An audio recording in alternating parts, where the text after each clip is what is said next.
Assalamualaikum Menko. Waalaikumsalam, Pak. Sore ini kita berada di kebun naga milik Pak Rangkai Basah. Ya. Jadi di sini kita bicaranya soal pertanian dan budaya destinasi wisata. Mohon kiranya dapat aku sampaikan biar didengar oleh para pemirsa. Ya, terima kasih, Pak Al. Jadi saya termasuk orang yang percaya bahwa dunia pertanian itu dunia yang memberikan kebahagiaan sepanjang hari.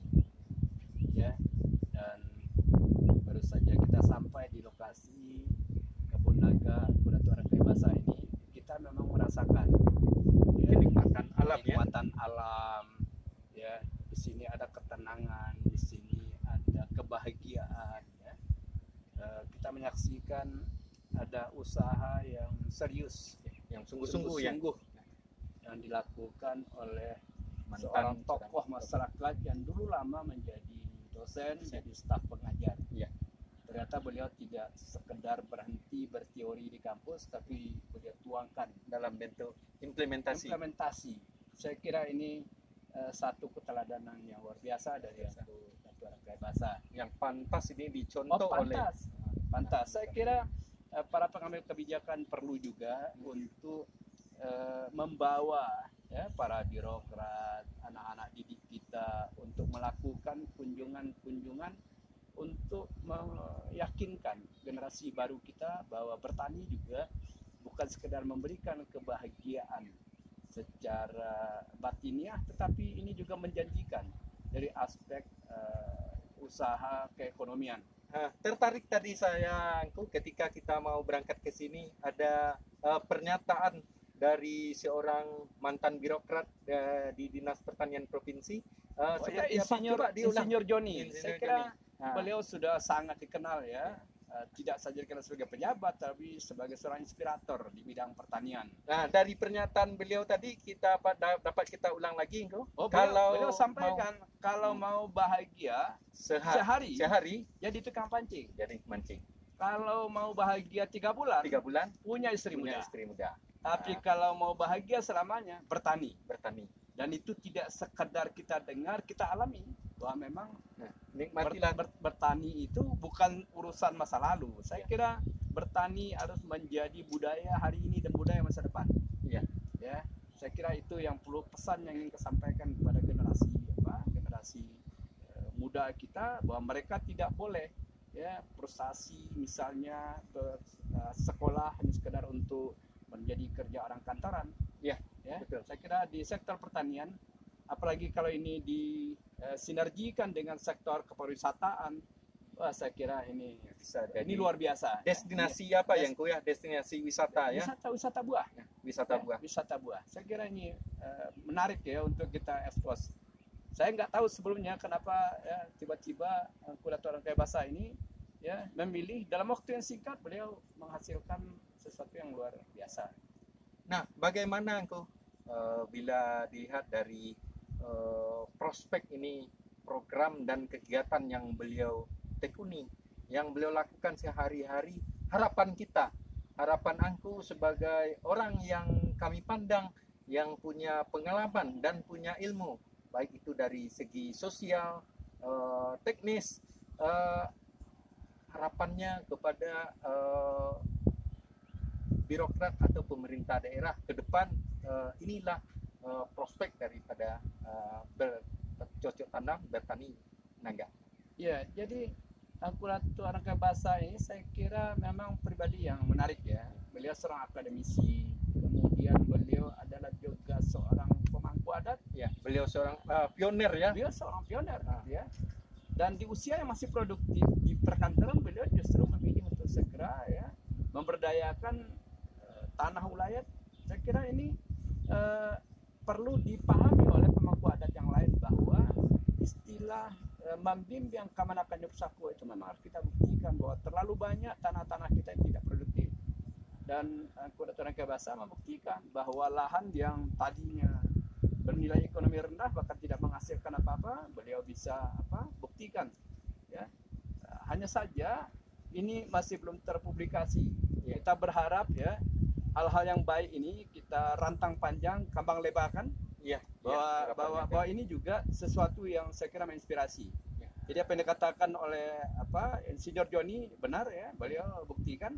Kita sekali-sekali berkunjung kemari juga menikmati itu dan mendengarkan kisah-kisah sukses beliau. Ya. Tetapi saya katakan bahwa memang ini tidak mudah, ini butuh kesabaran, konsistensi, Ya. kesungguhan gitu ya. Betul. Nah, bertani tidak boleh hanya dinilai hasil akhir. Iya. Tapi sejak dari awal proses pengolahan tanah misalnya sampai kepada pemilihan bibit, penanaman, pemeliharaan dan sebagainya, semua tahapan itu saya kira ya memberikan kebahagiaan. Ya, petani itu dia akan merasa senang, bahagia apabila yang ditanam itu tumbuh, daunnya bertambah, pucuknya bertambah, Masyarakat berbuah, dapat merasakan. Dan ini kita lihat juga beliau ternyata membuka lapangan kerja juga.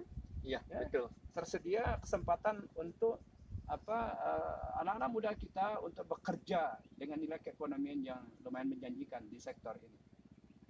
Saya pikir ini Engku, bagaimana kira-kira pandanganku kalau dilihat dari kita kepemerintahan itu ada dua, ada eksekutif, ada legislatif. Nah, harapan Angku sebagai tokoh masyarakat, sebagai milik mama yang pernah juga dulu di legislatif, harapannya ke depan dengan adanya naga ini seperti apa? Ya, terutama memang harus kita kita dorong supaya pemerintah daerah untuk membuat kebijakan yang lebih jelas ya, program kegiatan, terutama bagaimana kita memastikan bahwa lahan pertanian ini bisa kita jaga, kita pelihara, ya untuk kemudian kita lakukan intensifikasi. Jadi lahan yang tidak mungkin kita perluas ini kita pelihara, kita pastikan ya untuk kita tanam komoditi-komoditi yang bisa menghasilkan nilai keekonomian yang lebih. Ini menjanjikan ya. Ini menjanjikan gitu ya. Dan kita berharap ya pejabat pertanian ya betul-betul diisi oleh orang-orang yang tidak sekedar berteori ya, tapi memang mau ya mengeksekusi pengetahuan dan membuktikan bahwa teori-teori yang disampaikan kepada masyarakat itu bisa dieksekusi gitu. Sehingga mereka merasa lebih yakin untuk mendengarkan arahan-arahan dari para pejabat pemerintah di bidang pertanian. Jadi saya kira ini yang selama ini diabaikan karena banyak sekali pejabat kita yang salah di dalam penempatan.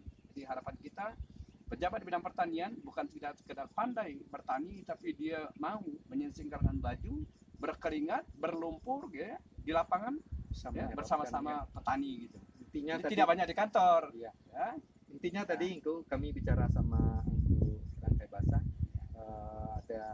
saya menyatakan pernyataan ke beliau, kita itu kalau mau berhasil itu kata Angku tadi sungguh-sungguh serius. Dan kalau kita itu mau dapat mutiara, kita itu harus berani menyelam. Harus berani. Kita punya ilmu. Cari mutiara jangan di toko. Cari mutiara itu di lumpur. Ya. Berani itu proses namanya. Kalau membuktikan mutiara yang autentik asli memang harus kita temukan di lumpur. Kerja keras. Ya, kalau dia terasli belum tentu dia mutiara yang sebenarnya.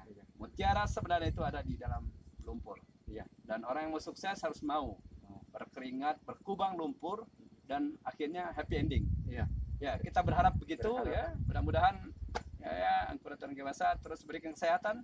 Amin. Membuka ilmunya kepada generasi baru.